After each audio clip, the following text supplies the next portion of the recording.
पौराणिक एवं प्रचलित श्री गणेश कथा के अनुसार एक बार देवता कई विपदाओं में घिरे थे। तब वह मदद मांगने भगवान शिव के पास आए। उस समय शिव के साथ कार्तिकेय तथा गणेश जी भी बैठे थे।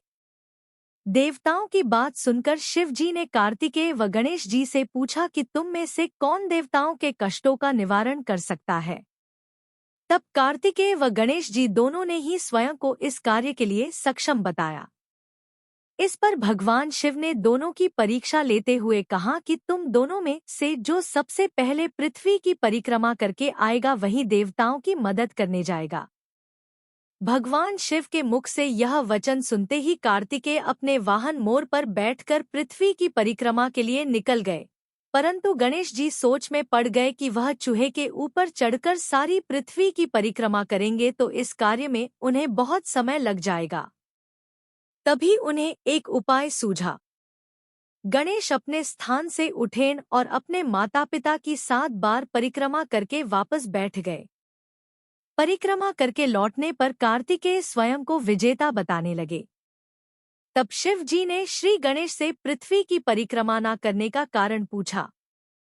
तब गणेश ने कहा, माता पिता के चरणों में ही समस्त लोक हैं। यह सुनकर भगवान शिव ने गणेश जी को देवताओं के संकट दूर करने की आज्ञा दी। इस प्रकार भगवान शिव ने गणेश जी को आशीर्वाद दिया कि चतुर्थी के दिन जो तुम्हारा पूजन करेगा और रात्रि में चंद्रमा को अर्घ्य देगा उसके तीनों ताप यानी दैहिक ताप, दैविक ताप तथा भौतिक ताप दूर होंगे। इस व्रत को करने से व्रतधारी के सभी तरह के दुख दूर होंगे और उसे जीवन के भौतिक सुखों की प्राप्ति होगी। चारों तरफ से मनुष्य की सुख समृद्धि बढ़ेगी। पुत्र पौत्रादि धनैश्वर्य की कमी नहीं रहेगी। दूसरी कथा। एक समय की बात है, राजा हरिश्चंद्र के राज्य में एक कुम्हार था। वह मिट्टी के बर्तन बनाता, लेकिन वे कच्चे रह जाते थे। एक पुजारी की सलाह पर उसने इस समस्या को दूर करने के लिए एक छोटे बालक को मिट्टी के बर्तनों के साथ आवा में डाल दिया। उस दिन संकष्टी चतुर्थी का दिन था। उस बच्चे की मां अपने बेटे के लिए परेशान थी। उसने गणेश जी से बेटे की कुशलता की प्रार्थना की। दूसरे दिन जब कुम्हार ने सुबह उठकर देखा तो आवा में उसके बर्तन तो पक गए थे, लेकिन बच्चे का बाल बाका भी नहीं हुआ था। वह डर गया और राजा के दरबार में जाकर सारी घटना बताई। इसके बाद राजा ने उस बच्चे और उसकी मां को बुलवाया तो मां ने सभी तरह के विघ्न को दूर करने वाली संकष्टी चतुर्थी का वर्णन किया। इस घटना के बाद से महिलाएं संतान और परिवार के सौभाग्य के लिए संकट चौथ का व्रत करने लगी। तीसरी कथा। एक समय की बात है कि विष्णु भगवान का विवाह लक्ष्मी जी के साथ निश्चित हो गया। विवाह की तैयारी होने लगी। सभी देवताओं को निमंत्रण भेजे गए, परंतु गणेश जी को निमंत्रण नहीं दिया, कारण जो भी रहा हो। अब भगवान विष्णु की बारात जाने का समय आ गया। सभी देवता अपनी पत्नियों के साथ विवाह समारोह में आए। उन सबने देखा कि गणेश जी कहीं दिखाई नहीं दे रहे हैं। तब वे आपस में चर्चा करने लगे कि क्या गणेश जी को नहीं न्योता है या स्वयं गणेश जी ही नहीं आए हैं। सभी को इस बात पर आश्चर्य होने लगा। तभी सबने विचार किया कि विष्णु भगवान से ही इसका कारण पूछा जाए। विष्णु भगवान से पूछने पर उन्होंने कहा कि हमने गणेश जी के पिता भोलेनाथ महादेव को न्योता भेजा है। यदि गणेश जी अपने पिता के साथ आना चाहते तो आ जाते, अलग से न्योता देने की कोई आवश्यकता भी नहीं थी। दूसरी बात यह है कि उनको 1.25 मन मूंग, 1.25 मन चावल, 1.25 मन घी और 1.25 मन लड्डू का भोजन दिन भर में चाहिए।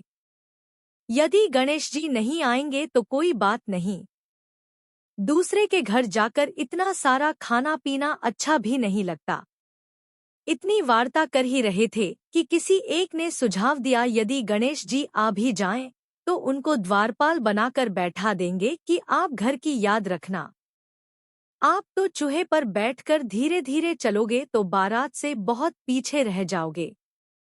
यह सुझाव भी सबको पसंद आ गया, तो तो विष्णु भगवान ने भी अपनी सहमति दे दी। होना क्या था कि इतने में गणेश जी वहां आ पहुंचे और उन्हें समझा बुझाकर घर की रखवाली करने बैठा दिया। बारात चल दी। तब नारद जी ने देखा कि गणेश जी तो दरवाजे पर ही बैठे हुए हैं, तो वे गणेश जी के पास गए और रुकने का कारण पूछा। गणेश जी कहने लगे कि विष्णु भगवान ने मेरा बहुत अपमान किया है। नारद जी ने कहा कि आप अपनी मूषक सेना को आगे भेज दें, तो वह रास्ता खोद देगी जिससे उनके वाहन धरती में धंस जाएंगे। तब आपको सम्मानपूर्वक बुलाना पड़ेगा। अब तो गणेश जी ने अपनी मूषक सेना जल्दी से आगे भेज दी और सेना ने जमीन पोली कर दी। जब बारात वहां से निकली तो रथों के पहिए धरती में धंस गए। लाख कोशिश करें, परंतु पहिए नहीं निकले। सभी ने अपने अपने उपाय किए, परंतु पहिए तो नहीं निकले, बल्कि जगह-जगह से टूट गए। किसी की समझ में नहीं आ रहा था कि अब क्या किया जाए। तब तो नारद जी ने कहा, आप लोगों ने गणेश जी का अपमान करके अच्छा नहीं किया।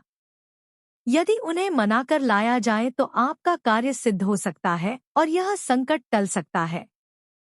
शंकर भगवान ने अपने दूत नंदी को भेजा और वे गणेश जी को लेकर आए। गणेश जी का आदर सम्मान के साथ पूजन किया। तब कहीं रथ के पहिए निकले। अब रथ के पहिए निकल को गए, परंतु वे टूट फूट गए, तो उन्हें सुधारे कौन? पास के खेत में खाती काम कर रहा था, उसे बुलाया गया। खाती अपना कार्य करने के पहले श्री गणेशाय नमः कहकर गणेश जी की वंदना मन ही मन करने लगा। देखते ही देखते खाती ने सभी पहियों को ठीक कर दिया। तब खाती कहने लगा कि हे देवताओं, आपने सर्वप्रथम गणेश जी को नहीं मनाया होगा और न ही उनकी पूजन की होगी, इसीलिए तो आपके साथ यह संकट आया है। हम तो मूर्ख अज्ञानी हैं, फिर भी पहले गणेश जी को पूजते हैं, उनका ध्यान करते हैं। आप लोग तो देवतागण हैं, फिर भी आप गणेश जी को कैसे भूल गए? अब आप लोग भगवान श्री गणेश जी की जय बोलकर जाएं, तो आपके सब काम बन जाएंगे और कोई संकट भी नहीं आएगा।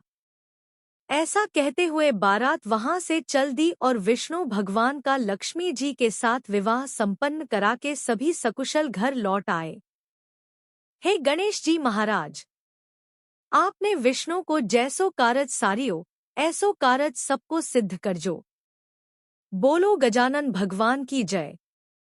चौथी कथा।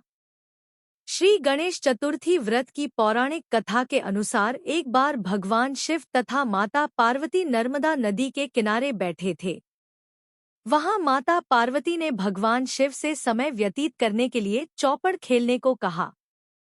शिव चौपड़ खेलने के लिए तैयार हो गए, परंतु इस खेल में हार जीत का फैसला कौन करेगा, यह प्रश्न उनके समक्ष उठा तो भगवान शिव ने कुछ तिनके एकत्रित कर उसका एक पुतला बनाकर उसकी प्राण प्रतिष्ठा कर दी और पुतले से कहा, बेटा, हम चौपड़ खेलना चाहते हैं, परंतु हमारी हार जीत का फैसला करने वाला कोई नहीं है, इसीलिए तुम बताना कि हम दोनों में से कौन हारा और कौन जीता।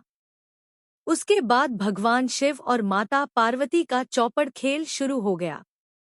यह खेल 3 बार खेला गया और संयोग से तीनों बार माता पार्वती ही जीत गईं।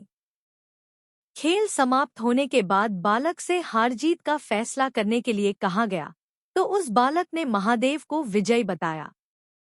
यह सुनकर माता पार्वती क्रोधित हो गईं और क्रोध में उन्होंने बालक को लंगड़ा होने, कीचड़ में पड़े रहने का श्राप दे दिया।